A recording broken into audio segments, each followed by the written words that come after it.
Hello friends, welcome to two brothers finance and good evening. ಇವತ್ತಿನ ದಿನ stock ಮಾರ್ಕೆಟಲ್ಲಿ ಬೆಳಿಗ್ಗೆಯಿಂದ ಸಂಜೆವರೆಗೂ ಏನು ನಡೆದಿದೆ ಮತ್ತು ನಾಳೆ ಮಾರ್ಕೆಟ್ ಯಾವ ಥರ ಇರ್ಬೋದು ಅಂತ ಈ ವಿಡಿಯೋದಲ್ಲಿ ಮಾತಾಡ್ಕೊಳ್ಳೋಣ. ಇವತ್ತಿನ ಮಾರ್ಕೆಟ್ ವಿಷಯಕ್ಕೆ ಬಂದರೆ ಸೆನ್ಸೆಕ್ಸ್ 317 ಪಾಯಿಂಟ್ಸ್ ಗೇನ್ ಆಗಿ 82,570ಯಲ್ಲಿ ಕ್ಲೋಸ್ ಆಗಿದೆ. ನಿಫ್ಟಿ 113 ಪಾಯಿಂಟ್ಸ್ ಗೇನ್ ಆಗಿ 25,195ಯಲ್ಲಿ ಕ್ಲೋಸ್ ಆಗಿದೆ. ಬ್ಯಾಂಕ್ ನಿಫ್ಟಿ 241 ಪಾಯಿಂಟ್ಸ್ ಗೇನ್ ಆಗಿ 57,006ಅಲ್ಲಿ ಕ್ಲೋಸ್ ಆಗಿದೆ. ಫ್ರೆಂಡ್ಸ್, ಇವತ್ತು ಮಾರ್ಕೆಟ್ ನೋಡಿದ್ರಾ ಪಾಸಿಟಿವ್ ಅಲ್ಲಿ ಕ್ಲೋಸ್ ಆಗಿದೆ.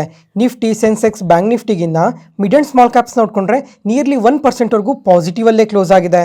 ಮತ್ತು ಫ್ರೆಂಡ್ಸ್, ನಿನ್ನೆ ಮಾರ್ಕೆಟ್ ನ್ಯೂಸಲ್ಲೇ ಇನ್ಫ್ಲೇಷನ್ ಡೇಟಾ ತುಂಬಾ ಪಾಸಿಟಿವ್ ಆಗಿ ಬಂದಿದೆ. 6 ಇಯರ್ಸ್ ಲೋ ಅಲ್ಲಿ ಬಂದಿದೆ. ಇದು ನಮ್ಮ ಮಾರ್ಕೆಟ್ಗೆ ತುಂಬಾ ಪಾಸಿಟಿವ್ ಆಗುತ್ತೆ ಅಂತ ನಿನ್ನೆ ಮಾರ್ಕೆಟ್ ನ್ಯೂಸಲ್ಲೇ ಮಾತಾಡ್ಕೊಂಡಿದ್ವಿ. ಅದರಿಂದನೇ ಇವತ್ತು ನಮ್ಮ ಮಾರ್ಕೆಟ್ ಓಪನಿಂಗಲ್ಲಿ ನೋಡಿಕೊಂಡ್ರೆ ಪ್ರತಿ ಇಂಡಿಸಿಸನ್ನು ಪಾಸಿಟಿವ್ ಅಲ್ಲೇ ಓಪನ್ ಆಯಿತು. ಅದ್ರ ಜೊತೆಗೆ ಓವರ್ ನೈಟಲ್ಲಿ ನೋಡಿಕೊಂಡ್ರೆ ಗ್ಲೋಬಲ್ ಮಾರ್ಕೆಟ್ಸಿಂದ ಯಾವುದೇ ಥರ ನೆಗೆಟಿವ್ ಡೇಟಾನೂ ಅಪ್ಡೇಟ್ ಆಗಿಲ್ಲ. ಅದರಿಂದನೇ ಇವತ್ತು ಮಾರ್ಕೆಟ್ಸ್ ಈ ಥರ ಪಾಸಿಟಿವ್ ಅಲ್ಲಿ ಕ್ಲೋಸ್ ಆಗಿರೋದು. ಮತ್ತು ಇವತ್ತು RBI ಗವರ್ನರ್ ಆದ ಸಂಜಯ್ ಮಲ್ಹೋತ್ರಾ ಅವರು ಇನ್ಫ್ಲೇಷನ್ ಬಗ್ಗೆ ಎಲ್ಲ ಮಾತಾಡಿದ್ದಾರೆ. ಅದ್ರ ಜೊತೆಗೆ ಕಮಿಂಗ್ ಟೈಮಲ್ಲಿ ಡೇಟಾಸ್ ಏನಾದರೂ ಸಪೋರ್ಟ್ ಮಾಡಿದ್ರೆ ರೇಟ್ ಕಟ್ ಮಾಡೋ ಚಾನ್ಸಸ್ ಇದೆ ಅಂತ ಕೂಡ ಪಾಸಿಟಿವ್ ಸ್ಟೇಟ್ಮೆಂಟ್ಸ್ನೇ ಮಾಡಿದ್ದಾರೆ. ಅದರಿಂದ ಸಮೇತ ಇವತ್ತು ಮಾರ್ಕೆಟ್ಸ್ ಪಾಸಿಟಿವ್ ಆಗಿ ರಿಯಾಕ್ಟ್ ಆಗಿದೆ. ನೆಕ್ಸ್ಟ್ ಅದಾದಮೇಲೆ ಇವಾಗ ಗ್ಲೋಬಲ್ ಮಾರ್ಕೆಟ್ಸ್ ವಿಷಯಕ್ಕೆ ಬಂದರೆ ನಿನ್ನೆ ಡೊನಾಲ್ಡ್ ಟ್ರಂಪ್ ಅವ್ರು ನೋಡಿಕೊಂಡ್ರೆ ರಷ್ಯಾ ಮೇಲೆ ತುಂಬಾ ಅಗ್ರೆಸಿವ್ ಸ್ಟೇಟ್ಮೆಂಟ್ಸ್ನ ಮಾಡ್ತಾ ಇದ್ದಾರೆ ಅಂತ ಮಾತಾಡ್ಕೊಂಡಿದ್ವಿ. ನಿನ್ನೆ ರಾತ್ರಿ ನೋಡಿಕೊಂಡ್ರೆ ಈ ರಷ್ಯನ್ ಪ್ರಾಡಕ್ಟ್ಸ್ ಮೇಲೆ 100% ಟ್ಯಾರಿಫ್ ಆಗ್ತೀವಿ ಅಂತ ಸ್ಟೇಟ್ಮೆಂಟ್ಸ್ನ ಮಾಡಿದ್ದಾರೆ. ಅದ್ರ ಜೊತೆಗೆ ಇವಾಗ ರಷ್ಯಾ ಮತ್ತು ಉಕ್ರೇನ್ ಮಧ್ಯ ಏನು ಯುದ್ಧ ನಡೀತಾ ಇದೆ, ಇದೇನಾದರೂ ಸ್ಟಾಪ್ ಮಾಡಲಿಲ್ಲ ಅಂದರೆ ಕಮಿಂಗ್ ಟೈಮಲ್ಲಿ ಉಕ್ರೇನ್ ಅವ್ರಿಗೆ ಇನ್ನೂ ಡಿಫೆನ್ಸ್ ಸಪೋರ್ಟ್ನ ತುಂಬಾ ಜಾಸ್ತಿ ಮಾಡ್ತೀವಿ ಅಂತಲೇ ಹೇಳ್ತಾ ಇದ್ದಾರೆ. ನೋಡೋಣ ಕಮಿಂಗ್ ಟೈಮಲ್ಲಿ ಇದ್ರ ಬಗ್ಗೆ ಎಲ್ಲ ಇನ್ನೂ ಏನು ಅಪ್ಡೇಟ್ಸ್ ಬರ್ತವೆ ಅಂತ. ಈ ಥರ ಕಾಂಪ್ಲಿಕೇಟೆಡ್ ಇನ್ಫಾರ್ಮೇಷನ್ ಎಲ್ಲ ಸಿಂಪ್ಲಿಫೈ ಮಾಡಿ ನಿಮ್ಮ ಮುಂದೆ ತರ್ತಾ ಇದ್ದೀವಲ್ಲ. ಯಾವುದೇ ಪಾಯಿಂಟಲ್ಲಿ ನಾನು ಹೇಳೋ ಇನ್ಫಾರ್ಮೇಷನ್ ನಿಮಗೆ ಯೂಸ್ಫುಲ್ ಅನಿಸಿದ್ರೆ ಈ ವಿಡಿಯೋನ ಲೈಕ್ ಮಾಡಿ. ಮತ್ತು ನಿಮ್ಮ ಫ್ರೆಂಡ್ಸಲ್ಲಿ ಯಾರಿಗಾದ್ರೂ ಸ್ಟಾಕ್ ಮಾರ್ಕೆಟಲ್ಲಿ ಇಂಟ್ರೆಸ್ಟ್ ಇರೋರಿಗೆ ಈ ವಿಡಿಯೋಸ್ನ ಶೇರ್ ಮಾಡಿ. Next market key updates. First ಇವಾಗ ಆಟೋ ಸೆಕ್ಟರ್ ಬಗ್ಗೆ ಮಾತಾಡ್ಕೊಳ್ಳೋಣ. ಇವತ್ತು ಆಟೋ ಇಂಡೆಕ್ಸ್ ನೋಡಿಕೊಂಡ್ರೆ ನಿಯರ್ಲಿ 1.5% ಪಾಸಿಟಿವ್ ಆಗಿ ರಿಯಾಕ್ಟ್ ಆಗಿದೆ. ಇದಕ್ಕೆಲ್ಲ ಮಲ್ಟಿಪಲ್ ರೀಸನ್ಸೇ ಇದ್ದಾವೆ. ಇದನ್ನು ಒಂದೊಂದಾಗಿ ಮಾತಾಡ್ಕೊಂಡು ಹೋಗೋಣ. ಫಸ್ಟ್ ಇವತ್ತು ಈ 2 ವೀಲರ್ ಸ್ಟಾಕ್ಸ್ ನೋಡಿದ್ರಾ ತುಂಬಾ ಪಾಸಿಟಿವ್ ಆಗಿ ಗ್ರೋ ಆಗಿದ್ದಾವೆ. ಹೀರೋ ಮೋಟರ್ ಕಾಪ್ ಆದರೆ ನಿಯರ್ಲಿ 5% ಪಾಸಿಟಿವ್ ಆಗಿ ರಿಯಾಕ್ಟ್ ಆಗಿದೆ. ಮತ್ತು TVS ಮೋಟರ್ಸ್, ಬಜಾಜ್ ಆಟೋ ನೋಡಿಕೊಂಡ್ರೆ ನಿಯರ್ಲಿ 3%ವರೆಗೂ ಪಾಸಿಟಿವ್ ಆಗಿ ರಿಯಾಕ್ಟ್ ಆಗಿದ್ದಾವೆ. ಯಾಕಂದರೆ ಇವತ್ತು ಹೀರೋ ಮೋಟರ್ ಕಾಪ್ ಅವರು ಗ್ಲೋಬಲಿ ಎಕ್ಸ್ಪ್ಯಾಂಡ್ ಆಗ್ತೀವಿ ಅಂತ ಪಾಸಿಟಿವ್ ಸ್ಟೇಟ್ಮೆಂಟ್ಸ್ನ ಮಾಡಿದ್ದಾರೆ. ಇವಾಗ ಪ್ರೆಸೆಂಟ್ ಲ್ಯಾಟಿನ್ ಅಮೆರಿಕಾಗೆ, ಆಫ್ರಿಕಾಗೆ ಮತ್ತು ಸೌತ್ ಈಸ್ಟ್ ಏಷ್ಯಾಗೆ ಎಕ್ಸ್ಪ್ಯಾಂಡ್ ಮಾಡ್ತೀವಿ ಅಂತ ಪಾಸಿಟಿವ್ ಸ್ಟೇಟ್ಮೆಂಟ್ಸ್ನ ಮಾಡಿದ್ದಾರೆ. ಅದ್ರ ಜೊತೆಗೆ ಡೊಮೆಸ್ಟಿಕಲ್ಲೂ ರಿಟೇಲ್ ಪ್ರೆಸೆನ್ಸ್ ಇನ್ಕ್ರೀಸ್ ಮಾಡ್ಕೊತೀವಿ ಅಂತ ಹೇಳಿ ಹೊಸ ಮಾಡೆಲ್ಸ್ನ ಕೂಡ ಲಾಂಚ್ ಮಾಡ್ತೀವಿ. ಇವಾಗ ಪ್ರೀಮಿಯಂ ಬೈಕ್ಸ್ಗೆ ತುಂಬ ಜನ ಇಂಟ್ರೆಸ್ಟ್ ತೋರಿಸ್ತಾ ಇದ್ದಾರಲ್ಲ, ಈ ಸೆಗ್ಮೆಂಟಲ್ಲೂ ಕೂಡ ಹೊಸ ಬೈಕ್ಸ್ನ ಕಮಿಂಗ್ ಟೈಮಲ್ಲಿ ಲಾಂಚ್ ಮಾಡ್ತೀವಿ ಅಂತ ಪಾಸಿಟಿವ್ ಸ್ಟೇಟ್ಮೆಂಟ್ಸ್ನ ಮಾಡಿದ್ದಾರೆ. ಈ ರೂರಲ್ ಡಿಮ್ಯಾಂಡ್ ನೋಡಿಕೊಂಡ್ರೂ ತುಂಬಾ ಸ್ಟ್ರಾಂಗಾಗಿ ಗ್ರೋ ಆಗ್ತಾ ಇದೆ. ಅದರಿಂದ ಕೂಡ ನಮಗೆ ತುಂಬಾ ಪಾಸಿಟಿವ್ ಆಗುತ್ತೆ ಅಂತ ಸ್ಟೇಟ್ಮೆಂಟ್ಸ್ನ ಮಾಡಿರೋದಕ್ಕೇ ಬರೀ ಈ ಹೀರೋ ಮೋಟರ್ ಕಾಪ್ ಮಾತ್ರನೇ ಅಲ್ಲ, ಈ ಸೆಗ್ಮೆಂಟಲ್ಲಿ ವರ್ಕ್ ಮಾಡೋ ಇನ್ನೂ 2 ಕಂಪನೀಸ್ ಕೂಡ ಇವತ್ತು ತುಂಬಾ ಪಾಸಿಟಿವ್ ಆಗಿ ರಿಯಾಕ್ಟ್ ಆಗಿದ್ದಾವೆ. ಯಾಕಂದರೆ ಕಮಿಂಗ್ ಟೈಮಲ್ಲೂ ಇನ್ನೂ ಪಾಸಿಟಿವ್ ಆಗಿ ಗ್ರೋ ಆಗ್ತೀವಿ ಅಂತ. ನೆಕ್ಸ್ಟ್ ಅದಾದಮೇಲೆ ಫ್ರೆಂಡ್ಸ್, ಅಫಿಷಿಯಲ್ ಆಗಿ ಟೆಸ್ಲಾ ಇವತ್ತು ನಮ್ಮ ಇಂಡಿಯಾದಲ್ಲಿ ಫಸ್ಟ್ ಸ್ಟೋರ್ನ ಓಪನ್ ಮಾಡಿದ್ದಾರೆ, ಅದನ್ನು ಮುಂಬೈಯಲ್ಲಿ. ಫ್ರೆಂಡ್ಸ್, ಇವಾಗ ಒಂದು 3 ಮಂತ್ಸ್ ಬ್ಯಾಕ್ ನೆನಪಿದೆಯಾ ಟೆಸ್ಲಾ ಅವರು ಯಾವಾಗ ಇಂಡಿಯನ್ ಮಾರ್ಕೆಟ್ಗೆ ಎಂಟರ್ ಆಗ್ತಾರೆ ಅಂತ ಸ್ಟೇಟ್ಮೆಂಟ್ಸ್ ಬಂತೋ ಅವಾಗ ಮಹೀಂದ್ರಾ ಅಂಡ್ ಮಹೀಂದ್ರಾ, ಟಾಟಾ ಮೋಟರ್ಸ್ ಈ ಕಂಪನೀಸ್ ಎಲ್ಲ ತುಂಬಾ ಕರೆಕ್ಟ್ ಆಗ್ತಾ ಬಂದವು. ಯಾಕಂದರೆ EV ಸೆಗ್ಮೆಂಟಲ್ಲಿ ಕಾಂಪಿಟೇಷನ್ ಇನ್ಕ್ರೀಸ್ ಆಗುತ್ತೆ. ಅದ್ರ ಜೊತೆಗೆ ಗೌರ್ಮೆಂಟ್ ನೋಡ್ಕೊಂಡ್ರು ಹೊಸ EV ಪಾಲಿಸಿನ ತಂದರು ಅದೇ ಟೈಮಲ್ಲೇ. ಅದರಿಂದ ಈ ಫಾರಿನ್ EV ಕಾರ್ಸ್ ಎಲ್ಲ ಇಂಡಿಯಾಗೆ ಕಮ್ಮಿ ಪ್ರೈಸಸ್ ಅಲ್ಲೇನೆ ಬರ್ತವೆ. ಅದರಿಂದ ನಮ್ಮ ಇಂಡಿಯನ್ ಆಟೋ ಕಂಪನೀಸ್ಗೆಲ್ಲ ತುಂಬಾನೇ ಎಫೆಕ್ಟ್ ಆಗುತ್ತೆ ಅಂತ ಮಹೀಂದ್ರಾ ಅಂಡ್ ಮಹೀಂದ್ರಾ, ಟಾಟಾ ಮೋಟರ್ಸ್ ಈ ಕಂಪನೀಸ್ ಅಲ್ಲೆಲ್ಲ ತುಂಬಾನೇ ಸೆಲ್ಲಿಂಗ್ ಪ್ರೆಷರ್ನ ನೋಡಿದ್ವಿ. ಆದ್ರೆ ಇವತ್ತು ನೋಡ್ಕೊಂಡ್ರೆ ಟೆಸ್ಲಾದವರು ನಮ್ಮ ಇಂಡಿಯಾಗೆ ಬಂದಿದಾರಲ್ಲ, ಇವತ್ತು ಮಾಡೆಲ್ ವೈನ ಲಾಂಚ್ ಮಾಡಿದ್ದಾರೆ. ಅದನ್ನು ಯಾವ ಪ್ರೈಸ್ಗೆ ಅಂತ ನೋಡ್ಕೊಂಡ್ರೆ ಎಬೋ 60 lakhsಗೆ ಲಾಂಚ್ ಮಾಡಿದ್ದಾರೆ. ಇವಾಗ EV ಸ್ಪೇಸಲ್ಲಿ ನೋಡ್ಕೊಂಡ್ರೆ ಈ 60 lakh ಪ್ರೈಸಲ್ಲಿ ನಮ್ಮ ಇಂಡಿಯನ್ ಕಂಪನೀಸ್ ಯಾವೂ ಕಾರ್ನ ಸೆಲ್ ಮಾಡ್ತಿಲ್ಲ. ಇವಾಗ ಮಹೀಂದ್ರಾ ಅಂಡ್ ಮಹೀಂದ್ರಾ ನೋಡ್ಕೊಂಡ್ರೆ ರೀಸೆಂಟ್ ಆಗಿ EV ಸ್ಪೇಸಲ್ಲಿ 2 ಕಾರ್ನ ಲಾಂಚ್ ಮಾಡಿದ್ರಲ್ಲ, ಈ ಕಾರ್ಸ್ ನೋಡ್ಕೊಂಡ್ರೆ 25 lakhs ಇಂದ 35 lakhs ಮಧ್ಯದಲ್ಲಿ ಬರುತ್ತೆ. ಇವಾಗ ಟಾಟಾ ಮೋಟರ್ಸ್ ನೋಡ್ಕೊಂಡ್ರೆ 20 lakhs ಇಂದ 30 lakhs ಈ ಪ್ರೈಸ್ ರೇಂಜ್ ಮಧ್ಯದಲ್ಲಿ ಕಾರ್ಸ್ನ ಸೆಲ್ ಮಾಡ್ತಾರೆ. ಅದರಿಂದ ನಮ್ಮ ಇಂಡಿಯನ್ ಕಾರ್ ಕಂಪನೀಸ್ಗೆ ಯಾವುದೇ ತರ ಎಫೆಕ್ಟ್ ಇಲ್ಲ ಅಂತ ಇವತ್ತು ಆಟೋ ಸೆಗ್ಮೆಂಟ್ ಈ ತರ ಪಾಸಿಟಿವ್ ಆಗಿ ರಿಯಾಕ್ಟ್ ಆಗಿರ್ಬೋದು. ಮತ್ತೆ ಫ್ರೆಂಡ್ಸ್, ಇವಾಗ ಇವರು ಮಾಡೆಲ್ ವೈನ ಲಾಂಚ್ ಮಾಡಿದಾರಲ್ಲ, ಇವಾಗ ಈ ರೇರ್ ವೀಲ್ ಡ್ರೈವ್ ವೇರಿಯಂಟ್ ನೋಡ್ಕೊಂಡ್ರೆ 60 lakhsಗೆ ಸೆಲ್ ಮಾಡ್ತಾ ಇದ್ದಾರೆ. ಮತ್ತೆ all wheel drive higher end ನೋಡ್ಕೊಂಡ್ರೆ 75 lakhs ಇಂದ 85 lakhs ಮಧ್ಯದಲ್ಲಿ ಸೇಲ್ ಮಾಡ್ತೀವಿ ಅಂತ ಅಪ್ಡೇಟ್ ಮಾಡಿದ್ದಾರೆ. ಫ್ರೆಂಡ್ಸ್, ಇವಾಗ ಒಂದ್ಸಲ ಈ ಇಮೇಜ್ ನೋಡಿ. ಇವಾಗ ವೈ ಮಾಡಲ್ನ ಇವರು ಮಲ್ಟಿಪಲ್ ಕಲರ್ಸ್ ಅಲ್ಲಿ ಲಾಂಚ್ ಮಾಡಿದ್ದಾರೆ. ಆ ಕಲರ್ಸ್ ಅಲ್ಲೂ ಪ್ರೈಸಸ್ ಅನ್ನೋದು ತುಂಬಾನೇ ವೇರಿ ಇದೆ, ಒಂದ್ಸಲ ನೋಡ್ಬೋದು ನೀವಿಲ್ಲಿ. ಮತ್ತೆ ಫ್ರೆಂಡ್ಸ್, ಇವಾಗ ಈ ಟೆಸ್ಲಾ ಕಾರ್ ಏನಕ್ಕೆ ಫೇಮಸ್ ಆಯ್ತು ಹೇಳಿ? ತುಂಬಾನೇ ರೀಲ್ಸ್ ಅಲ್ಲಿ, ಶಾರ್ಟ್ಸ್ ಅಲ್ಲಿ ತುಂಬಾ ಸಲ ನೋಡಿದ್ವಿ. ಏನಂತ ಅಂದ್ರೆ, ಈ ಟೆಸ್ಲಾ ಕಾರ್ ಅಲ್ಲಿ ಆಟೋ ಪೈಲಟ್ ಮೂಡ್ ಇದೆ, ಅದರಿಂದ ನಾವು ಡ್ರೈವ್ ಮಾಡ್ಲಿಲ್ಲ ಅಂದ್ರೂ ಆಟೋಮೆಟಿಕ್ ಆಗಿ ಮೂವ್ ಆಗುತ್ತೆ ಅಂತ ಒಂದು ಪಾಸಿಟಿವ್ ಸೆಂಟಿಮೆಂಟ್ ಇದೆ ಇಂಡಿಯನ್ ಮಾರ್ಕೆಟ್ ಅಲ್ಲಿ. ಆದ್ರೆ ಇವಾಗ ಏನ್ ಇವರು ವೈ ಮಾಡೆಲ್ ನ ಲಾಂಚ್ ಮಾಡಿದ್ದಾರೆ, ಈ ಮಾಡೆಲ್ಸ್ ಅಲ್ಲಿ ಆಟೋ ಪೈಲಟ್ ಮೂಡ್ ನ ಎನೇಬಲ್ ಮಾಡಿಲ್ಲ ಅಂತಾನೆ ಅಪ್ಡೇಟ್ ಮಾಡಿದ್ದಾರೆ. ಅದರಿಂದ ಕಮಿಂಗ್ ಟೈಮ್ ಅಲ್ಲಿ ಸೇಲ್ಸ್ ಏನಾದ್ರು ಸ್ವಲ್ಪ ಡ್ರಾಪ್ ಆಗೋ ಚಾನ್ಸಸ್ ಕೂಡ ಇದೆ.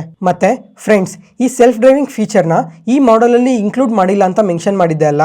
ಇವಾಗ ಪ್ರೆಸೆಂಟ್ ಟೆಸ್ಟಿಂಗ್ ಅಲ್ಲಿ ಇದೀವಿ ಇಂಡಿಯನ್ ರೋಡ್ಸ್ ಅಲ್ಲಿ. ಇದು ಯಾವ ತರ ವರ್ಕ್ ಆಗುತ್ತೆ ಅನ್ನೋದನ್ನ ಪ್ರತಿಯೊಂದನ್ನು ಚೆಕ್ ಮಾಡಿ ಫ್ಯೂಚರ್ ಅಲ್ಲಿ ಇಂಡಿಯನ್ ಗೌರ್ಮೆಂಟ್ ಹತ್ರ ಇದನ್ನ ಪರ್ಮಿಷನ್ ತಗೊಂಡು ಪ್ರತಿ ಮಾಡೆಲ್ ಅಲ್ಲೂ ಲಾಂಚ್ ಮಾಡ್ತೀವಿ ಅಂತ ಅಪ್ಡೇಟ್ ಮಾಡಿದ್ದಾರೆ. ನೋಡೋಣ ನಮ್ಮ ಇಂಡಿಯನ್ ರೋಡ್ಸ್ ಅಲ್ಲಿ ಇದು ಯಾವ ತರ ವರ್ಕ್ ಆಗುತ್ತೆ ಅಂತ. ಮತ್ತೆ ಫ್ರೆಂಡ್ಸ್, ಇವಾಗ ಪ್ರೆಸೆಂಟ್ ನೋಡ್ಕೊಂಡ್ರೆ ಮುಂಬೈಯಲ್ಲಿ ಶೋರೂಮ್ನ ಓಪನ್ ಮಾಡಿದಾರಲ್ಲ, ಇದಾದ್ಮೇಲೆ ಡೆಲ್ಲಿಯಲ್ಲಿ ಓಪನ್ ಮಾಡ್ತಾರೆ, ಅದಾದ್ಮೇಲೆ ಬೆಂಗಳೂರಲ್ಲೂ ಓಪನ್ ಮಾಡ್ತೀವಿ ಅಂತ ಪಾಸಿಟಿವ್ ಸ್ಟೇಟ್ಮೆಂಟ್ಸ್ನೇ ಮಾಡಿದ್ದಾರೆ. ಅದ್ರ ಜೊತೆಗೆ 4 ಚಾರ್ಜಿಂಗ್ ಸ್ಟೇಷನ್ಸ್ನ ಓಪನ್ ಮಾಡಿದೀವಿ, ಪ್ರತಿ ಚಾರ್ಜಿಂಗ್ ಸ್ಟೇಷನ್ಸ್ ಅಲ್ಲೂ 14 ಚಾರ್ಜಿಂಗ್ ಪಾಯಿಂಟ್ಸ್ ಇದಾವೆ ಅಂತ ಕೂಡ ಮೆನ್ಷನ್ ಮಾಡಿದ್ದಾರೆ. ಮತ್ತೆ ಕಮಿಂಗ್ ಟೈಮಲ್ಲಿ ಈ ಚಾರ್ಜಿಂಗ್ ಇನ್ಫ್ರಾಸ್ಟ್ರಕ್ಚರ್ನ ತುಂಬಾನೇ ಫಾಸ್ಟ್ ಆಗಿ ಎಕ್ಸ್ಪ್ಯಾಂಡ್ ಮಾಡ್ತೀವಿ ಅಂತ ಸಮೇತ ಮೆನ್ಷನ್ ಮಾಡಿದ್ದಾರೆ. ಅದರಿಂದನೇ ಇವತ್ತು ಈ ಚಾರ್ಜಿಂಗ್ ಇನ್ಫ್ರಾ ರಿಲೇಟೆಡ್ ಆಗಿ ಯಾರ್ಯಾರು ವರ್ಕ್ ಮಾಡ್ತಾರೋ, ಅದ್ರ ಜೊತೆಗೆ ಈ ಬ್ಯಾಟ್ರೀಸ್ ರಿಲೇಟೆಡ್ ಆಗು ಯಾರ್ಯಾರು ವರ್ಕ್ ಮಾಡ್ತಾರೋ ಈ ಕಂಪನೀಸ್ ಕೂಡ ಇವತ್ತು ಸ್ವಲ್ಪ ಪಾಸಿಟಿವ್ ಆಗಿ ರಿಯಾಕ್ಟ್ ಆಗಿದಾವೆ. ಮತ್ತೆ ಫ್ರೆಂಡ್ಸ್, ಇವಾಗ ಇನ್ನೊಂದು ಇಂಪಾರ್ಟೆಂಟ್ ಡೇಟಾನ ಶೇರ್ ಮಾಡ್ತೀನಿ ನೋಡಿ. ಇವಾಗ ಟೆಸ್ಲಾದವರು ಇಂಡಿಯಾದಲ್ಲಿ ಕಾರ್ಸ್ನ ಸೇಲ್ ಮಾಡ್ತಾ ಇದಾರಲ್ಲ, ಪ್ರೆಸೆಂಟ್ ನೋಡ್ಕೊಂಡ್ರೆ ಬೇರೆ ಕಂಟ್ರೀಸ್ ಇಂದ ಕಂಪ್ಲೀಟ್ ಕಾರ್ನ ಇಂಪೋರ್ಟ್ ಮಾಡ್ಕೊತಾ ಇದ್ದಾರೆ. ಅದರಿಂದ ಇಂಪೋರ್ಟ್ ಟ್ಯಾಕ್ಸಸ್ ನೋಡಿದ್ರೇನೆ ಗೌರ್ಮೆಂಟ್ಗೆ 100% ಟ್ಯಾಕ್ಸಸ್ನ ಪೇ ಮಾಡಿ ನಮ್ಮ ಇಂಡಿಯಾದೊಳಗಡೆ ಕಾರ್ ತಂದು ಸೇಲ್ ಮಾಡ್ತಾ ಇದ್ದಾರೆ. ಅದರಿಂದನೇ ಇವಾಗ ಪ್ರೈಸಸ್ ಎಲ್ಲ ಈ ತರ ಜಾಸ್ತಿ ಇರೋದು. ಮತ್ತೆ ಕಮಿಂಗ್ ಟೈಮಲ್ಲಿ ಈ ಸೇಲ್ಸ್ ಏನಾದರೂ ಪಾಸಿಟಿವ್ ಆಗಿ ಗ್ರೋ ಆಗ್ತಾ ಹೋದರೆ ಟೆಸ್ಲಾದವ್ರು ಸಮೇತ ಇಂಡಿಯಾದಲ್ಲಿ ಮ್ಯಾನುಫ್ಯಾಕ್ಚರಿಂಗ್ ಫೆಸಿಲಿಟಿನ ಓಪನ್ ಮಾಡಿದ್ರೆ ಅವಾಗ ಕಾರ್ ಪ್ರೈಸಸ್ ಏನಾದರೂ ಕಮ್ಮಿ ಆಗುತ್ತೆ. ಅಥವಾ ನಮ್ಮ ಇಂಡಿಯನ್ ಗೌರ್ಮೆಂಟ್ ಹತ್ರ ಸಪ್ರೇಟ್ ಆಗಿ ಪರ್ಮಿಷನ್ ತಗೊಂಡು ಸ್ಪೇರ್ ಪಾರ್ಟ್ಸ್ನ ಬೇರೆ ಬೇರೆ ಕಂಟ್ರೀಸಿಂದ ಇಂಪೋರ್ಟ್ ಮಾಡ್ಕೊಂಡು ಇಲ್ಲೇನಾದರೂ ಅಸೆಂಬಲ್ ಮಾಡಿದ್ರೆ ಅದರಿಂದ ಟ್ಯಾಕ್ಸಸ್ ಕೂಡ ತುಂಬಾನೇ ಕಮ್ಮಿ ಆಗುತ್ತೆ. ನೋಡೋಣ ಕಮಿಂಗ್ ಟೈಮಲ್ಲಿ ಇವರು ಯಾವ ತರ ಮೆಷರ್ಸ್ನ ತಗೊಂತಾರೆ ಅಂತ. ಅದ್ರ ಜೊತೆಗೆ ಇಂಡಿಯಾ ಮತ್ತೆ US ಮಧ್ಯದಲ್ಲಿ ಟ್ರೇಡ್ ಡೀಲ್ ಬೇರೆ ನಡೀತಾ ಇದೆ ಅಲ್ಲ. ಇವಾಗ US ಅವ್ರು ನೋಡ್ಕೊಂಡ್ರೆ US ಪ್ರಾಡಕ್ಟ್ಸ್ ಮೇಲೆ ತುಂಬಾನೇ ಕಮ್ಮಿ ಟ್ಯಾಕ್ಸಸ್ನ ಕಲೆಕ್ಟ್ ಮಾಡಿ ಅಂತ ಪ್ರತಿ ಸಲನೂ ಹೇಳ್ತಾನೆ ಬಂದ್ರು. ಅದ್ರ ಜೊತೆಗೆ ಕಮಿಂಗ್ ಟೈಮಲ್ಲಿ ಟೆಸ್ಲಾ ರಿಲೇಟೆಡ್ ಆಗು ಏನಾದರೂ ಟ್ಯಾಕ್ಸ್ನ ಕಟ್ ಮಾಡಿದ್ರೆ ಅವಾಗೂ ಸಮೇತ ನಮ್ಮ ಇಂಡಿಯನ್ ಕಂಪನೀಸ್ಗೆ ಸ್ವಲ್ಪ ಎಫೆಕ್ಟ್ ಆಗೋ ಚಾನ್ಸಸ್ ಇದೆ. ಇಂಪೋರ್ಟ್ ಡ್ಯೂಟೀಸ್ನ 100% ಇಂದ 30%ಗೋ 20%ಗೋ ಕಮ್ಮಿ ಮಾಡಿದ್ರೆ ಇವಾಗ ಟೆಸ್ಲಾ ಕಾರ್ಸ್ ನೋಡಿದ್ರೆ 30 to 40 lakhs ಮಧ್ಯದಲ್ಲೇನೆ ಬರೋ ಚಾನ್ಸಸ್ ತುಂಬಾನೇ ಜಾಸ್ತಿ ಇರುತ್ತೆ. ಅದರಿಂದ ಕೂಡ ಎಫೆಕ್ಟ್ ಆಗೋ ಚಾನ್ಸಸ್ ಜಾಸ್ತಿನೇ ಇದೆ ನಮ್ಮ ಇಂಡಿಯನ್ ಕಂಪನೀಸ್ಗೆ. ಅದಕ್ಕೋಸ್ಕರ ಪ್ರತಿಯೊಂದು ಡೇಟಾನು ಟ್ರ್ಯಾಕ್ ಮಾಡ್ತಾ ಇರಿ. ಮತ್ತೆ ಫ್ರೆಂಡ್ಸ್, ಇವಾಗ ಇವರು ಟೆಸ್ಲಾದವರು 60 lakhs ಅಲ್ಲಿ ಕಾರ್ಸ್ನ ಸೆಲ್ ಮಾಡ್ತಾ ಇದಾರಲ್ಲ, ಅದರಿಂದ ಯಾರಿಗೆ ಎಫೆಕ್ಟ್ ಆಗುತ್ತೆ ಅಂತ ನೋಡ್ಕೊಂಡ್ರೆ BMW, ಆಡಿ, ವೋಲ್ವೋ ಈ ತರ ಇನ್ನ ತುಂಬಾನೇ ಕಂಪನೀಸ್ ಇದಾವೆ. ಈ ಕಂಪನೀಸ್ ಸಮೇತ ಇಂಡಿಯಾದಲ್ಲಿ ಈ ಎಲೆಕ್ಟ್ರಿಕ್ ವೆಹಿಕಲ್ಸ್ನ ಸೇಲ್ ಮಾಡ್ತಾ ಇದ್ದಾರೆ. ಫ್ರೆಂಡ್ಸ್, ಇವಾಗ ಇದ್ರ ಬಗ್ಗೆ ಎಲ್ಲ ಸಪ್ರೇಟ್ ಆಗಿ ಒಂದು ವಿಡಿಯೋನೇ ಮಾಡಿದ್ದೆ. ಯಾರಾದರೂ ಆ ವಿಡಿಯೋನ ನೋಡಿಲ್ಲ ಅಂತಂದ್ರೆ ಒಂದ್ಸಲ ಡಿಸ್ಕ್ರಿಪ್ಷನ್ ಅಲ್ಲಿ ಲಿಂಕ್ ಕೊಟ್ಟಿರ್ತೀನಿ, ಒಂದ್ಸಲ ಚೆಕ್ ಮಾಡಿ, ತುಂಬಾನೇ ಇಂಟ್ರೆಸ್ಟಿಂಗ್ ಆಗಿರುತ್ತೆ. ಅದ್ರ ಜೊತೆಗೆ ಈ BYD ಕಂಪನಿ ಬಗ್ಗೆ ಕೂಡ ಕಂಪ್ಲೀಟ್ ಆಗಿ ಎಕ್ಸ್ಪ್ಲೇನ್ ಮಾಡಿದ್ದೆ. BYD ಅಂತೂ ಮಹೀಂದ್ರ ಅಂಡ್ ಮಹೀಂದ್ರಾಗೆ ಮತ್ತೆ ಟಾಟಾ ಮೋಟರ್ಸ್ಗೆ ತುಂಬಾನೇ ಸ್ಟ್ರಾಂಗ್ ಕಾಂಪಿಟೇಟರ್ ಆಗ್ತಾರೆ. ಯಾಕಂದ್ರೆ ಈ BYD ಕಂಪನಿ ಕಾರ್ಸ್ ಏನ್ ಸೇಲ್ ಮಾಡ್ತಾರೆ ಇವು 25 lakhs ಇಂದ 30 lakhsಗೆ ಸೇಲ್ ಮಾಡ್ತಾರೆ. ಅದನ್ನು ಅಡ್ವಾನ್ಸ್ ಫೀಚರ್ಸ್ ಅಲ್ಲಿ ಸೇಲ್ ಮಾಡ್ತಾರೆ. ಅದರಿಂದ ನಮ್ಮ ಕಂಪನೀಸ್ಗೆ ತುಂಬಾನೇ ಎಫೆಕ್ಟ್ ಆಗೋ ಚಾನ್ಸಸ್ ಇರುತ್ತೆ. ಇದ್ರ ಬಗ್ಗೆ ಎಲ್ಲ ಕಂಪ್ಲೀಟ್ ಆಗಿ ಎಕ್ಸ್ಪ್ಲೈನ್ ಮಾಡಿದ್ದೀನಿ. ಜೊತೆಗೆ ಎಂಡ್ ಕಾರ್ಡಲ್ಲೂ ಸಮೇತ ಆ ವಿಡಿಯೋನ ಕೊಟ್ಟಿರ್ತೀನಿ, ತಪ್ಪದೆ ನೋಡಿ. Next, Waaree renewables. ಈ ಕಂಪನಿ ನೋಡ್ಕೊಂಡ್ರೆ ಇವತ್ತು ಇಂಟರ್ಡೇ ಸೆಷನಲ್ಲಿ 17% ಪಾಸಿಟಿವ್ ಅಲ್ಲೇ ಕ್ಲೋಸ್ ಆಗಿದೆ. ಫ್ರೆಂಡ್ಸ್, ಇವಾಗ ಈ ಕಂಪನಿ ರಿಸಲ್ಟ್ಸ್ ನೋಡ್ಕೊಂಡ್ರೆ 17th ಅನೌನ್ಸ್ ಆಗುತ್ತೆ. ಆದರೆ ರಿಸಲ್ಟ್ಸ್ಗಿನ್ನ ಮುಂಚೆನೇ ಈ ಕಂಪನಿ ಈ ಥರ ಪಾಸಿಟಿವ್ ಆಗಿ ರಿಯಾಕ್ಟ್ ಆಗಿದೆ ಅಂದರೆ ಯಾರಾದರೂ ಬಿಗ್ ಪ್ಲೇಯರ್ಸ್ ಈ ಕ್ವಾರ್ಟರಲ್ಲಿ ಬೆಟರ್ ರಿಸಲ್ಟ್ಸ್ನ ಪೋಸ್ಟ್ ಮಾಡೋ ಚಾನ್ಸಸ್ ಇದೆ ಅಂತ ಆಂಟಿಸಿಪೇಟ್ ಮಾಡ್ತಾ ಇರ್ಬೋದು. ಅದರಿಂದನೇ ಈ ಥರ ಹೆವಿ ಸ್ಟ್ರಾಂಗ್ ವಾಲ್ಯೂಮ್ ಬೈಯಿಂಗಲ್ಲಿ ಬೈ ಮಾಡಿರಬೇಕು. ಅದ್ರ ಜೊತೆಗೆ ರಿಟೇಲ್ ಇನ್ವೆಸ್ಟರ್ಸ್ ಎಲ್ಲ ಪಾಸಿಟಿವ್ ಆಗಿ ಗ್ರೋ ಆಗ್ತಿರೋ ಕಾರಣದಿಂದ ಇನ್ವೆಸ್ಟ್ ಮಾಡಿರಬೇಕು. ಅದರಿಂದನೇ ಇವತ್ತು ಈ ಥರ ಪಾಸಿಟಿವ್ ಆಗಿ ರಿಯಾಕ್ಟ್ ಆಗಿರೋದು. ಮತ್ತೆ ಫ್ರೆಂಡ್ಸ್, ಇದೊಂಥರ ಟ್ರ್ಯಾಪೂ ಆಗಿರ್ಬೋದು. ಯಾಕಂದರೆ ರಿಸಲ್ಟ್ಸ್ಗಿನ್ನ 2 ದಿನದಿಂದನೇ ಈ ಥರ ಪಾಸಿಟಿವ್ ಆಗಿ ರಿಯಾಕ್ಟ್ ಆಗಿದೆ ಅಂದರೆ ನಾಳೆ ಏನಾದರೂ ಮಾರ್ಕೆಟಲ್ಲಿ ಸ್ವಲ್ಪ ಸೆಲ್ಲಿಂಗ್ ಪ್ರೆಷರ್ ಕ್ರಿಯೇಟ್ ಆದರೆ ಮತ್ತೆ ಶೇರ್ ಪ್ರೈಸ್ ಫಾಲ್ ಆಗೋ ಚಾನ್ಸಸ್ ತುಂಬಾನೇ ಜಾಸ್ತಿ ಇದೆ. ಅದರಿಂದ ಇವತ್ತು ಬೆಳೆದಿದೆ ಮತ್ತೆ ನಾಳೆನೂ ಸಹ ಬೆಳೆಯುತ್ತೆ ಅಂತ ಯಾರಾದರೂ ಈ ಕಂಪನಿಯಲ್ಲಿ ಇನ್ವೆಸ್ಟ್ ಮಾಡ್ತಾ ಇದ್ರೆ ಸ್ವಲ್ಪ ಹುಷಾರಾಗಿ ನೋಡ್ಕೊಳ್ಳಿ. ನೋಡೋಣ ಈ ಕ್ವಾರ್ಟರಲ್ಲಿ ಇವರು ಯಾವ ಥರ ರಿಸಲ್ಟ್ಸ್ನ ಪೋಸ್ಟ್ ಮಾಡ್ತಾರೆ ಅಂತ. ನೆಕ್ಸ್ಟ್ ಅದಾದಮೇಲೆ ಫ್ರೆಂಡ್ಸ್, ಇವಾಗ ಈ ಜೂನ್ ಮಂತಲ್ಲಿ ನೋಡ್ಕೊಂಡ್ರೆ ಈ ಮ್ಯೂಚುವಲ್ ಫಂಡ್ ಹೌಸಸ್ ತುಂಬಾ ಕಂಪನೀಸಲ್ಲಿ ಇನ್ವೆಸ್ಟ್ ಮಾಡಿದ್ದಾರೆ. ಅದರಲ್ಲಿ 1000 ಕೋಟಿಗಿನ್ನ ಜಾಸ್ತಿ ಯಾವ್ಯಾವ ಕಂಪನೀಸಲ್ಲಿ ಇನ್ವೆಸ್ಟ್ ಮಾಡಿದ್ದಾರೆ ಅಂತ ಇವತ್ತು ಮನಿ ಕಂಟ್ರೋಲಲ್ಲಿ ಒಂದು ಡೇಟಾ ಅಪ್ಡೇಟ್ ಆಗಿದೆ. ಈ ಡೇಟಾ ಪ್ರಕಾರ ನೋಡ್ಕೊಂಡ್ರೆ 15 ಕಂಪನೀಸಲ್ಲಿ 1000 ಕೋಟಿಗಿನ್ನ ಜಾಸ್ತಿನೇ ಇನ್ವೆಸ್ಟ್ ಮಾಡಿದ್ದಾರೆ. ಅದರಲ್ಲಿ ಮೊದಲನೇದಾಗಿ ನೋಡ್ಕೊಂಡ್ರೆ ಏಷ್ಯನ್ ಪೇಂಟ್ಸಲ್ಲಿ ನೋಡ್ಕೊಂಡ್ರೆ ಈ ಟಾಪ್ ಮ್ಯೂಚುವಲ್ ಫಂಡ್ಸ್ ಅವರೆಲ್ಲ 10,000 ಕೋಟಿ ಇದೊಂದೇ ಕಂಪ್ನಿಯಲ್ಲೇ ಇನ್ವೆಸ್ಟ್ ಮಾಡಿದ್ದಾರೆ. ಫ್ರೆಂಡ್ಸ್, ಇವಾಗ ಈ ಪೇಂಟ್ ಇಂಡಸ್ಟ್ರಿ ನೋಡ್ಕೊಂಡ್ರೆ ಲಾಸ್ಟ್ 2-3 ಇಯರ್ಸ್ ಇಂದ ತುಂಬಾನೇ ಸ್ಟ್ರಗಲ್ ಆಗ್ತಾ ಇದೆ. ಯಾಕಂದ್ರೆ ಈ ಸೆಗ್ಮೆಂಟ್ ಅಲ್ಲಿ ಕಾಂಪಿಟೇಷನ್ ತುಂಬಾನೇ ಇನ್ಕ್ರೀಸ್ ಆಗ್ತಾ ಇದೆ. ಅದರಿಂದ ಮಾರ್ಜಿನ್ಸ್ ನೋಡ್ಕೊಂಡ್ರು ತುಂಬಾನೇ ಡ್ರಾಪ್ ಆಗ್ತಾ ಇದೆ. ಅದ್ರ ಜೊತೆಗೆ ಸೇಲ್ಸ್ ನೋಡ್ಕೊಂಡ್ರು ಡ್ರಾಪ್ ಆಗ್ತಾನೆ ಬರ್ತಾ ಇದೆ. ಅದರಿಂದ ಈ ಸೆಕ್ಟರ್ ಅಲ್ಲಿ ತುಂಬಾನೇ ಪ್ರೆಷರ್ ಕಾಣ್ತಾ ಇದೆ. ಆದ್ರೆ ಈ ಮ್ಯೂಚುವಲ್ ಫಂಡ್ಸ್ ನೋಡ್ಕೊಂಡ್ರೆ ಇದೊಂದೇ ಮಂತ್ ಅಲ್ಲೇನೆ 10,000 ಕೋಟಿ ಇನ್ವೆಸ್ಟ್ ಮಾಡಿದಾರಲ್ಲ, ನೋಡೋಣ ಕಮಿಂಗ್ ಟೈಮಲ್ಲಿ ಏನಾದರೂ ಇನ್ನೂ ಸ್ಟ್ರಾಂಗ್ ಆಗಿ ಗ್ರೋ ಆಗೋ ಚಾನ್ಸಸ್ ಏನಾದರೂ ಇರ್ಬೋದೇನೋ ಅಂತ. ಅದಾದ್ಮೇಲೆ ವಿಶಾಲ್ ಮೆಗಾ ಮಾರ್ಟ್, ಈ ಕಂಪನಿಯಲ್ಲಿ ನೋಡ್ಕೊಂಡ್ರೆ 7,800 ಕೋಟಿ ಇನ್ವೆಸ್ಟ್ ಮಾಡಿದ್ದಾರೆ ಈ ಮ್ಯೂಚುವಲ್ ಫಂಡ್ ಹೌಸಸ್ ಎಲ್ಲ. ಈ ಕಂಪನಿ ಬಗ್ಗೆ IPO ಟೈಮಲ್ಲೇನೆ ಕಂಪ್ಲೀಟ್ ಆಗಿ ಎಕ್ಸ್ಪ್ಲೈನ್ ಮಾಡಿದ್ದೆ. ಜೊತೆಗೆ ಇವ್ರ ಬಿಸ್ನೆಸ್ ಮಾಡೆಲ್ ನೋಡ್ಕೊಂಡ್ರು ತುಂಬಾನೇ ಇಂಟ್ರೆಸ್ಟಿಂಗ್ ಆಗಿರುತ್ತೆ. ಯಾಕಂದ್ರೆ ಅಫೋರ್ಡಬಲ್ ಪ್ರೈಸಸ್ ಅಲ್ಲಿ ಇವ್ರ ಪ್ರಾಡಕ್ಟ್ಸ್ ನ ಸೆಲ್ ಮಾಡ್ತಾರೆ. ಅದ್ರ ಜೊತೆಗೆ ಇವಾಗ ರೀಸೆಂಟ್ ಟೈಮಲ್ಲಿ ನೋಡ್ಕೊಂಡ್ರು ತುಂಬಾನೇ ರ್ಯಾಲಿ ಆಗಿದೆ. ಲಾಸ್ಟ್ 3 ಮಂತ್ಸ್ ಅಲ್ಲಿ ನೋಡ್ಕೊಂಡ್ರೆ ನಿಯರ್ಲಿ 30% ವರೆಗೂ ರ್ಯಾಲಿ ಆಗಿದೆ. ನೋಡೋಣ ಕಮಿಂಗ್ ಟೈಮಲ್ಲೂ ಲಾಸ್ಟ್ ಕ್ವಾರ್ಟರ್ ಅಲ್ಲಿ ಪೋಸ್ಟ್ ಮಾಡಿರೋ ತರನೇ ಸ್ಟ್ರಾಂಗ್ ರಿಸಲ್ಟ್ಸ್ ನ ಪೋಸ್ಟ್ ಮಾಡ್ತಾ ಹೋದ್ರೆ ಕಮಿಂಗ್ ಟೈಮಲ್ಲೂ ಇನ್ನ ಪಾಸಿಟಿವ್ ಆಗಿ ಗ್ರೋ ಆಗೋ ಚಾನ್ಸಸ್ ತುಂಬಾನೇ ಜಾಸ್ತಿ ಇದೆ. ಮತ್ತೆ Bajaj Finserv, Dixon technology, NTPC, Biocon ಈ ತರ 15 ಕಂಪನೀಸ್ ಅಲ್ಲಿ ಇನ್ವೆಸ್ಟ್ ಮಾಡಿದ್ದಾರೆ. ಆ ಕಂಪ್ಲೀಟ್ ಲಿಸ್ಟ್ ನೀವು ಇಲ್ಲೇ ನೋಡ್ಬೋದು. ಜೊತೆಗೆ ಯಾವ್ಯಾವ ಕಂಪನೀಸ್ ಅಲ್ಲಿ ಎಷ್ಟೆಷ್ಟು ಇನ್ವೆಸ್ಟ್ ಮಾಡಿದ್ದಾರೆ ಅಂತಾನೂ ನೋಡ್ಬೋದು. ಮತ್ತೆ ಇದೇ ಜೂನ್ ಮಂತ್ ಅಲ್ಲಿ ಯಾವ್ಯಾವ ಕಂಪನೀಸ್ ಅಲ್ಲಿ ತುಂಬಾನೇ ಸೆಲ್ ಮಾಡಿದ್ದಾರೆ ಅಂತ ಸಮೇತ ನೋಡ್ಬೋದು. ಇಲ್ಲಿ ಟಾಪ್ ಕಂಪನೀಸ್ ಏನಿದಾವೆ ನಮ್ಮ ಇಂಡಿಯನ್ ಸ್ಟಾಕ್ ಮಾರ್ಕೆಟ್ ಅಲ್ಲಿ, ಆ ಕಂಪನೀಸ್ ಅಲ್ಲೆಲ್ಲ ಸ್ವಲ್ಪ ಅಲೋಕೇಶನ್ ನ ಕಮ್ಮಿ ಮಾಡ್ಕೊಂಡಿದ್ದಾರೆ. ಇವಾಗ ನೋಡ್ಕೊಂಡ್ರೆ ಈ ICICI ಬ್ಯಾಂಕ್ ಅಲ್ಲಿ ನೋಡ್ಕೊಂಡ್ರೆ 1,600 ಕೋಟಿ ಅಲೋಕೇಶನ್ ನ ಕಮ್ಮಿ ಮಾಡ್ಕೊಂಡಿದ್ದಾರೆ. ಅದಾದ್ಮೇಲೆ Infosys, Reliance industries, HDFC bank, Tata motors ಈ ತರ ತುಂಬಾನೇ ದೊಡ್ಡ ದೊಡ್ಡ ಕಂಪನೀಸ್ ಅಲ್ಲೆಲ್ಲ ಅಲೋಕೇಶನ್ ನ ಕಮ್ಮಿ ಮಾಡ್ಕೊಂಡಿದ್ದಾರೆ. ಮತ್ತೆ ಫ್ರೆಂಡ್ಸ್, ಇವಾಗ ಈ 15 ಕಂಪನೀಸ್ ಅಲ್ಲಿ ನೀವು ಯಾವ್ದಾದ್ರು ಕಂಪನಿನ ಹೋಲ್ಡ್ ಮಾಡ್ತಾ ಇದ್ರೆ ಒಂದ್ಸಲ ಕಮೆಂಟ್ ಸೆಷನ್ ಅಲ್ಲಿ ಕಮೆಂಟ್ ಮಾಡಿ ಯಾವ ಕಂಪನೀಸ್ನ ಹೋಲ್ಡ್ ಮಾಡ್ತಾ ಇದ್ದೀರಾ ಅಂತ. ನೆಕ್ಸ್ಟ್ HCL ಟೆಕ್ನಾಲಜೀಸ್, ಈ ಕಂಪನಿ ಆದರೆ ಇವತ್ತು ಎಬೋ 4% ಫಾಲ್ ಆಗಿದೆ. ಮತ್ತು ನಿನ್ನೆ ಸಮೇತ ಈ IT ಸೆಕ್ಟರ್ ಬಗ್ಗೆ ಮಾತಾಡ್ಕೊಂಡಿದ್ವಿ. ನಿನ್ನೆ ನೋಡ್ಕೊಂಡ್ರೆ ಈ IT ಸೆಕ್ಟರೇನೆ ಎಬೋ 1.5% ಫಾಲ್ ಆಗಿತ್ತು. ಮತ್ತು TCS ಕಂಪನಿ ನೋಡ್ಕೊಂಡ್ರು ಸ್ವಲ್ಪ ಮ್ಯೂಟೆಡ್ ರಿಸಲ್ಟ್ಸ್ನ ಪೋಸ್ಟ್ ಮಾಡಿದ್ರು. ಅದ್ರ ಜೊತೆಗೆ ಫ್ಯೂಚರ್ ಗೈಡೆನ್ಸ್ನ ಸಮೇತ ಕಟ್ ಮಾಡಿದ್ರು. ಇವಾಗ ಅದೇ ಥರನೇ ಈ HCL ಟೆಕ್ನಾಲಜೀಸ್ ಅವರು ಸ್ವಲ್ಪ ವೀಕ್ ರಿಸಲ್ಟ್ಸ್ನ ಪೋಸ್ಟ್ ಮಾಡಿ ಗೈಡೆನ್ಸ್ನ ಕಟ್ ಮಾಡಿದ್ದಾರೆ. ಅದರಿಂದನೇ ಇವತ್ತು ಈ ಥರ ನೆಗೆಟಿವ್ ಆಗಿ ರಿಯಾಕ್ಟ್ ಆಗಿರೋದು. ಫಸ್ಟ್ ಇವಾಗ ಈ ಕಂಪನಿ ರಿಸಲ್ಟ್ಸ್ ನೋಡ್ಕೊಂಡ್ರೆ ಇಯರ್ ಆನ್ ಇಯರ್ ಅಲ್ಲಿ ರೆವಿನ್ಯೂಸ್ ನೋಡ್ಕೊಂಡ್ರೆ 8% ಇನ್ಕ್ರೀಸ್ ಆಗಿದೆ. ಆದರೆ ಪ್ರಾಫಿಟ್ಸ್ ನೋಡ್ಕೊಂಡ್ರೆ ಇಯರ್ ಆನ್ ಇಯರ್ ಅಲ್ಲಿ 10% ಫಾಲ್ ಆಗಿದೆ. ಮತ್ತು ಕ್ವಾರ್ಟರ್ ಆನ್ ಕ್ವಾರ್ಟರಲ್ಲೂ ಮತ್ತು ಇಯರ್ ಆನ್ ಇಯರ್ ಅಲ್ಲಿ ಮಾರ್ಜಿನ್ಸ್ ಫಾಲ್ ಆಗಿದೆ. ಅದರಿಂದನೇ ಈ ಥರ ನೆಗೆಟಿವ್ ಆಗಿ ರಿಯಾಕ್ಟ್ ಆಗಿರೋದು. ಮತ್ತು ಮ್ಯಾನೇಜ್ಮೆಂಟ್ ನೋಡ್ಕೊಂಡ್ರೆ ಪಾಸಿಟಿವ್ ಆಗಿ ರೆವಿನ್ಯೂಸ್ ಗ್ರೋ ಆಗುತ್ತೆ ಕಮ್ಮಿಂಗ್ ಕ್ವಾರ್ಟರ್ಸಲ್ಲಿ ಅಂತ ಸ್ಟೇಟ್ಮೆಂಟ್ಸ್ನ ಮಾಡಿದ್ದಾರೆ. ಆದರೆ ಫ್ರೆಂಡ್ಸ್, ಈ ಲಾಸ್ಟ್ ಕ್ವಾರ್ಟರ್ಸಲ್ಲೆಲ್ಲ ಯಾವ ಥರ ಅಗ್ರೆಸಿವ್ ಆಗಿ ಗ್ರೋ ಆಗ್ತೀವಿ ಅಂತ ಸ್ಟೇಟ್ಮೆಂಟ್ಸ್ನ ಮಾಡ್ತಾ ಇದ್ರು, ಈ ಕ್ವಾರ್ಟರ್ಸಲ್ಲಿ ಆ ಥರ ಸ್ಟೇಟ್ಮೆಂಟ್ ಮಿಸ್ ಆಗ್ತಾ ಇದೆ. ಜಸ್ಟ್ ಇವಾಗ ಕಮ್ಮಿಂಗ್ ಕ್ವಾರ್ಟರ್ಸಲ್ಲಿ ಬೆಟರ್ ಆಗಿ ಗ್ರೋ ಆಗ್ತೀವಿ ಅಂತ ಮಾತ್ರನೇ ಹೇಳ್ತಾ ಇರೋದು. ಅದರಿಂದನೇ ಈ ಥರ ನೆಗೆಟಿವ್ ಆಗಿ ರಿಯಾಕ್ಟ್ ಆಗಿರೋದು. ಅದಾದಮೇಲೆ ಇವಾಗ ಗ್ಲೋಬಲಿ ನೋಡ್ಕೊಂಡ್ರೆ ತುಂಬಾ ಅನ್ಸರ್ಟನಿಟೀಸ್ ಎಲ್ಲ ಇದಾವಲ್ಲ, ಅದರಿಂದ IT ಸ್ಪೆಂಡಿಂಗ್ ಏನಾದರೂ ಕಮ್ಮಿಂಗ್ ಟೈಮಲ್ಲಿ ಕಮ್ಮಿ ಆದರೆ ಅದರಿಂದ ಕಮ್ಮಿಂಗ್ ಕ್ವಾರ್ಟರ್ಸಲ್ಲೂ ಸ್ವಲ್ಪ ಎಫೆಕ್ಟ್ ಇರುತ್ತೆ ಅಂತ ಮ್ಯಾನೇಜ್ಮೆಂಟ್ ಕಾಲ್ ಅಲ್ಲಿ ಹೇಳಿದ್ದಾರೆ. ಮತ್ತೆ ಈ ತರ ರಿಸಲ್ಟ್ಸ್ ನ ಪೋಸ್ಟ್ ಮಾಡಿದ್ಮೇಲೆ ಮೋಸ್ಟ್ ಆಫ್ ದ ಅನಲಿಸ್ಟ್ ಎಲ್ಲ ಅವ್ರ ವ್ಯೂನ ಶೇರ್ ಮಾಡ್ಕೊಂಡಿದ್ದಾರೆ. ಫ್ರೆಂಡ್ಸ್, ಇವಾಗ ಒಂದ್ಸಲ ಈ ಇಮೇಜ್ ನೋಡಿ. ಇದರಲ್ಲಿ ಮೋಸ್ಟ್ ಅನಲಿಸ್ಟ್ ಎಲ್ಲ ಪ್ರೀವಿಯಸ್ ಆಗಿ ಏನೇನು ರೇಟಿಂಗ್ ನ ಕೊಟ್ಟಿದ್ರೋ ಅದೇ ರೇಟಿಂಗ್ ನೇ ಮತ್ತೆ ಕೊಟ್ಟಿದ್ದಾರೆ. ಆದ್ರೆ ಟಾರ್ಗೆಟ್ ಪ್ರೈಸ್ ನೋಡ್ಕೊಂಡ್ರೆ ಸ್ವಲ್ಪ ಕಮ್ಮಿ ಮಾಡಿದ್ದಾರೆ. ಇದು ಕೂಡ ಸ್ವಲ್ಪ ನೆಗೆಟಿವೇ ಆಗುತ್ತೆ.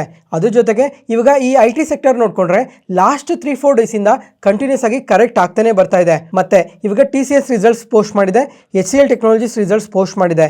ಮತ್ತೆ ಕಮಿಂಗ್ ಟೈಮಲ್ಲಿ ಈ ಇನ್ಫೋಸಿಸ್ ರಿಸಲ್ಟ್ಸ್ ಯಾವ ಥರ ಬರುತ್ತೆ ಅನ್ನೋದ್ರ ಮೇಲೆ ಈ IT ಸೆಕ್ಟರ್ ಕಮಿಂಗ್ ಟೈಮಲ್ಲಿ ಪಾಸಿಟಿವ್ ಆಗಿ ಗ್ರೋ ಆಗುತ್ತಾ ಇಲ್ವಾ ಅಂತ ನೋಡಬೇಕು. ಮತ್ತೆ ಅದ್ರ ಜೊತೆಗೆ ಇದೇ ಮಂತಲ್ಲೇ ಫಿಡ್ ಚೇರ್ಮನ್ FOMC ಮೀಟಿಂಗ್ ಕೂಡ ಇದೆ.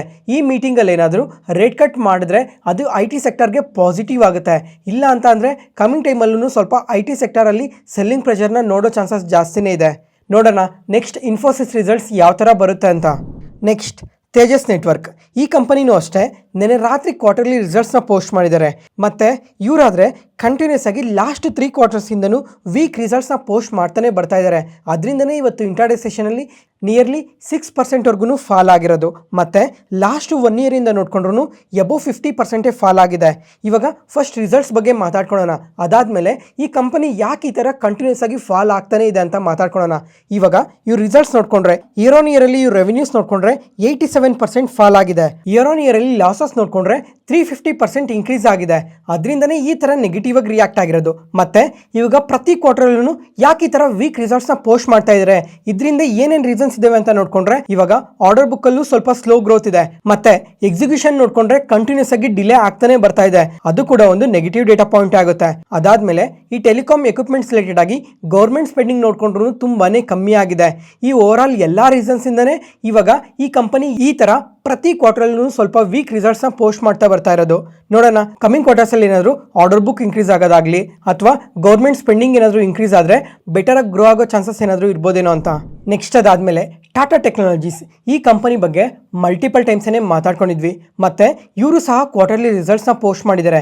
ಇವ್ರ ರಿಸಲ್ಟ್ಸ್ ನೋಡ್ಕೊಂಡ್ರೆ ಕಂಪ್ಲೀಟ್ಲಿ ವೀಕ್ ರಿಸಲ್ಟ್ಸ್ ನ ಪೋಸ್ಟ್ ಮಾಡಿದ್ದಾರೆ. ಆದ್ರೂ ಇವತ್ತು ಇಂಟರ್ಡೇ ಸೆಷನ್ ಅಲ್ಲಿ ಶೇರ್ ಪ್ರೈಸ್ ನೋಡ್ಕೊಂಡ್ರೆ ಎಬೋ 3% ಪಾಸಿಟಿವ್ ಆಗಿ ರಿಯಾಕ್ಟ್ ಆಗಿದೆ. ಅದಕ್ಕೆ ರೀಸನ್ ನ ಮುಂದೆ ಮಾತಾಡ್ಕೊಳ್ಳೋಣ. ಫಸ್ಟ್ ಇವಾಗ ಇವ್ರ ರಿಸಲ್ಟ್ಸ್ ನೋಡ್ಕೊಂಡ್ರೆ ಇಯರ್ ಆನ್ ಇಯರ್ ಅಲ್ಲಿ ರೆವೆನ್ಯೂಸ್ ಆದ್ರೆ 2% ಫಾಲ್ ಆಗಿದೆ. ಪ್ರಾಫಿಟ್ಸ್ ನೋಡ್ಕೊಂಡ್ರೆ ಜಸ್ಟ್ 5% ಮಾತ್ರ ಪಾಸಿಟಿವ್ ಗ್ರೋ ಆಗಿರೋದು. ಮತ್ತೆ ಕ್ವಾರ್ಟರ್ ಆನ್ ಕ್ವಾರ್ಟರ್ ಅಲ್ಲಿ ನೋಡ್ಕೊಂಡ್ರೆ ಕಂಪ್ಲೀಟ್ಲಿ ವೀಕ್ ರಿಸಲ್ಟ್ಸ್ ನ ಪೋಸ್ಟ್ ಮಾಡಿದ್ದಾರೆ. ಮತ್ತೆ ಇಯರ್ ಆನ್ ಇಯರ್ ಅಲ್ಲಿ ಮತ್ತೆ ಕ್ವಾರ್ಟರ್ ಆನ್ ಕ್ವಾರ್ಟರ್ ಅಲ್ಲಿ ಮಾರ್ಜಿನ್ಸ್ ನೋಡ್ಕೊಂಡ್ರು ಕಂಪ್ಲೀಟ್ಲಿ ಕರೆಕ್ಟ್ ಆಗಿದೆ. ಆದ್ರೂ ಸಮೇತ ಈ ತರ ಪಾಸಿಟಿವ್ ಆಗಿ ರಿಯಾಕ್ಟ್ ಆಗೋದಕ್ಕೆ ರೀಸನ್ ಏನು ಅಂತ ಅಂದ್ರೆ ಇವತ್ತು ಕಾನ್ ಕಾಲ್ ಅಲ್ಲಿ ನೆಕ್ಸ್ಟ್ ಕ್ವಾರ್ಟರ್ ಅಲ್ಲಿ ಬೆಟರ್ ರೆವೆನ್ಯೂಸ್ ಇರುತ್ತೆ ಅಂತ ಸ್ಟೇಟ್ಮೆಂಟ್ಸ್ ಮಾಡಿದ್ದಾರೆ. ಅದಾದ್ಮೇಲೆ ಸೆಕೆಂಡ್ ಹಾಫ್ ಅಲ್ಲಿ ನೋಡ್ಕೊಂಡ್ರೆ ಡಬಲ್ ಡಿಜಿಟ್ ಗ್ರೋತ್ ಇರುತ್ತೆ ಅಂತ ಪಾಸಿಟಿವ್ ಸ್ಟೇಟ್ಮೆಂಟ್ಸ್ ಮಾಡಿದ್ದಾರೆ. ಅದರಿಂದನೇ ಈ ತರ ಪಾಸಿಟಿವ್ ಆಗಿ ರಿಯಾಕ್ಟ್ ಆಗಿದ್ದು. ಅದಾದ್ಮೇಲೆ ಮತ್ತೆ ಶೇರ್ ಪ್ರೈಸ್ ಏನು ಕರೆಕ್ಟ್ ಆಗಿದೆ ಅಂತ ನೋಡ್ಕೊಂಡ್ರೆ ಇವಾಗ 70% ಅನಲಿಸ್ಟ್ ಎಲ್ಲ ಏನ್ ಹೇಳ್ತಾ ಇದ್ದಾರೆ ಅಂದ್ರೆ ಈ ಕಂಪನಿಗೆ ಸೆಲ್ ರೇಟಿಂಗ್ ಕೊಟ್ಟಿದ್ದಾರೆ. ಅದರಿಂದನೇ ಈ ತರ ನೆಗೆಟಿವ್ ಆಗಿ ರಿಯಾಕ್ಟ್ ಆಗ್ತಾ ಇರೋದು. ಅದರ ಜೊತೆಗೆ ಮೋಸ್ಟ್ ಆಫ್ ದ ಅನಲಿಸ್ಟ್ ಎಲ್ಲ ಈ ಕಂಪನಿಯಲ್ಲಿ ಸ್ವಲ್ಪ ವ್ಯಾಲ್ಯೂಯೇಷನ್ ಕನ್ಸರ್ನ್ ಕೂಡ ಇದೆ ಅಂತ ಮೆನ್ಷನ್ ಮಾಡಿದ್ದಾರೆ. ನೋಡೋಣ ಇವಾಗ ಮ್ಯಾನೇಜ್ಮೆಂಟ್ ಹೇಳಿರೋ ಪ್ರಕಾರ ಕಮಿಂಗ್ ಕ್ವಾರ್ಟರ್ಸ್ ಅಲ್ಲಿ ಏನಾದ್ರು ಸ್ವಲ್ಪ ಚೇಂಜಸ್ ಇರ್ತದಾ ಇಲ್ವಾ ಅಂತ. ನೆಕ್ಸ್ಟ್ RVNL ಈ ಕಂಪನಿಗೆ ಇವತ್ತು ಡೆಲ್ಲಿ ಮೆಟ್ರೋ ರೈಲ್ ಕಾರ್ಪೊರೇಷನ್ ಇಂದ 447 ಕ್ರೋರ್ಸ್ ಆರ್ಡರ್ ಬಂದಿದೆ. ಏನಕ್ಕೋಸ್ಕರ ಅಂತ ನೋಡ್ಕೊಂಡ್ರೆ ಎಲೆಕ್ಟ್ರಿಕಲ್ ಮತ್ತೆ ಮೆಕ್ಯಾನಿಕಲ್ ವರ್ಕ್ಗೋಸ್ಕರ ಅಂತ ಎಕ್ಸ್ಚೇಂಜ್ ಫೈಲಿಂಗ್ ಅಲ್ಲಿ ಅಪ್ಡೇಟ್ ಮಾಡಿದ್ದಾರೆ. ಅದರಿಂದನೇ ಇವತ್ತು ನಮ್ಮ ಮಾರ್ಕೆಟ್ ಓಪನಿಂಗ್ ಟೈಮಲ್ಲಿ ನೋಡ್ಕೊಂಡ್ರೆ ತುಂಬಾನೇ ಪಾಸಿಟಿವ್ ಆಗಿ ರಿಯಾಕ್ಟ್ ಆಯಿತು. ಆಮೇಲೆ ಸ್ವಲ್ಪ ಪ್ರಾಫಿಟ್ ಬುಕ್ಕಿಂಗ್ ಇಂದ ಶೇರ್ ಪ್ರೈಸ್ ಕರೆಕ್ಟ್ ಆಗಿದೆ. ನೆಕ್ಸ್ಟ್ ರೇಲ್ಟೆಲ್ ಕಾರ್ಪೊರೇಷನ್ ಈ ಕಂಪನಿಗೂ ಅಷ್ಟೇ ಇವತ್ತು ಹೊಸ ಕಾಂಟ್ರಾಕ್ಟ್ ಬಂದಿದೆ ಈಸ್ಟರ್ನ್ ಸೆಂಟ್ರಲ್ ರೈಲ್ವೇಸ್ ಇಂದ. ಅದರಿಂದನೇ ಇವತ್ತು ನಿಯರ್ಲಿ 4% ವರೆಗೂ ಪಾಸಿಟಿವ್ ಆಗಿ ರಿಯಾಕ್ಟ್ ಆಗಿದ್ದು. ಇವಾಗ ಈ ಕಂಪನಿಗೆ ಏನಕ್ಕೆ ಹೊಸ ಕಾಂಟ್ರಾಕ್ಟ್ ಬಂದಿದೆ ಅಂತ ನೋಡ್ಕೊಂಡ್ರೆ ಈ ನೆಟ್ವರ್ಕಿಂಗ್ಗೆ ಮತ್ತೆ ಟೆಲಿಕಾಂ ಇನ್ಫ್ರಾಸ್ಟ್ರಕ್ಚರ್ಗೆ ಡಿಜಿಟಲ್ ಸರ್ವಿಸ್ಗೋಸ್ಕರ ಈ ಕಾಂಟ್ರಾಕ್ಟ್ ಬಂದಿದೆ ಅಂತ ಮೆನ್ಷನ್ ಮಾಡಿದ್ದಾರೆ. ಈ ವಿಡಿಯೋನ ಇಲ್ಲಿವರೆಗೂ ನೋಡ್ತಾ ಇದ್ದೀರಾ ಅಂತ ಅಂದರೆ ನಾನು ಹೇಳ್ತಿರೋ ಇನ್ಫಾರ್ಮೇಷನ್ ನಿಮಗೆ ತುಂಬಾ ಯೂಸ್ಫುಲ್ ಆಗ್ತಾ ಇದೆ ಅಂತ ಅನ್ಕೊತೀನಿ. ಅದರಿಂದ ಈ ಚಾನಲ್ನ ಸಬ್ಸ್ಕ್ರೈಬ್ ಆಗಿ. ಈ ಥರ ಕಂಟೆಂಟ್ ಪ್ರತಿದಿನ ಪೋಸ್ಟ್ ಮಾಡ್ತಾನೆ ಇರ್ತೀನಿ. ಆ ವಿಡಿಯೋಸ್ನೆಲ್ಲ ಮಿಸ್ ಆಗದೆ ನೋಡಿರೋಂತೆ. Thank you.